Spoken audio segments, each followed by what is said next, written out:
நமஸ்தே. இந்த வீடியோவில் பிரவீன் பூர்வாத்தோட தமிழ் கிளாஸ் தான் பார்த்துட்ருக்கோம். இன்றைக்கி 7th கிளாஸு ஆழ்வார்கள் பண்ணியிருப்பேன். செய்யுளும் 6 வீடியோஸும் நான் ஆல்ரெடி அப்லோட் பண்ணியிருக்கேன். தேவைப்படுறவங்க பிளேலிஸ்ட்டில் செக் பண்ணி படிங்க.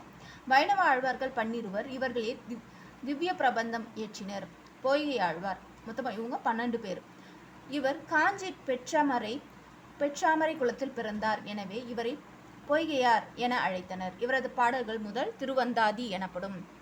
பூதத்தாழ்வார் இவர் திருக்கடல் மல்லை என்னும் மகாபலிபுரத்தில் பிறந்தவர். இவரது பாடலில் பல இடங்கள் பூதம் என்ற சொல் பயன்படுத்தப்பட்டுள்ளது. இவரது பாடல்கள் 2ஆம் திருவந்தாதி எனப்படும்.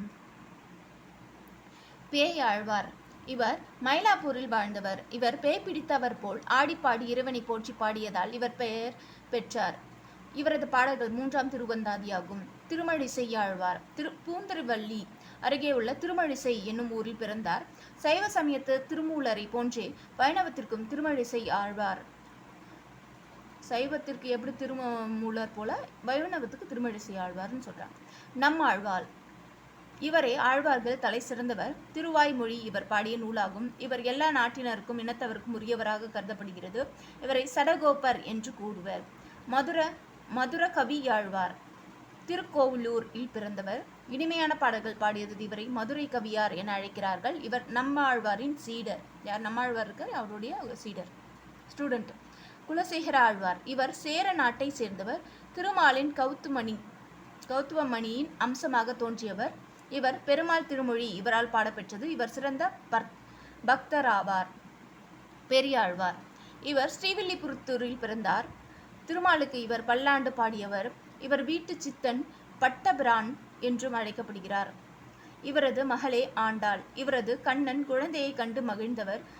இவர் 8ஆம் நூற்றாண்டு சேர்ந்தவர். கண்ணனை குழந்தையா நினைச்சு பாடினவர் இவர் பெரியாழ்வார். ஆண்டாள் இவர் பெரியாழ்வாரின் வளர்ப்பு மகள் ஆவார். இவர் ஸ்ரீவில்லிபுத்தூரை சார்ந்தவர். திருப்பாவை இவரை இயற்றியவர். நாச்சியார் திருமொழி இவர் இயற்றியதே. இவர் 8ஆம் நூற்றாண்டை சேர்ந்தவர். யாரு? ஆண்டாள்.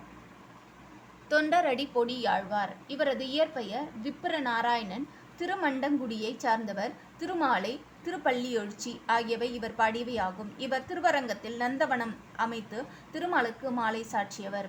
திருப்பான ஆழ்வார் இவர் பாணர் குலத்தில் உறையூர் என்னும் இடத்தில் பிறந்தார். அமலநாதி பிரான் என்பது இவர் இயற்றிய நூலாகும். திருமங்கை ஆழ்வார் இவர் திருக்குறையூரில் பிறந்தார். இவரது இயற்பெயர் நீலன் என்பதாகும். பெரிய திருமொழி, சிறிய திருமடல், பெரிய திருமடல், திருக்குறுந்தாண்டகம், நெடுந்தாண்டகம், திருவெழுகூற்றிருக்கை என 6 நூல்கள் இவர் இயற்றியுள்ளார். யாரு? திருமங்கை ஆழ்வார். அடுத்தது சோழ கால காப்பியங்கள் நெக்ஸ்ட் வீடியோவில் பார்க்கலாம். தன்யவாத்.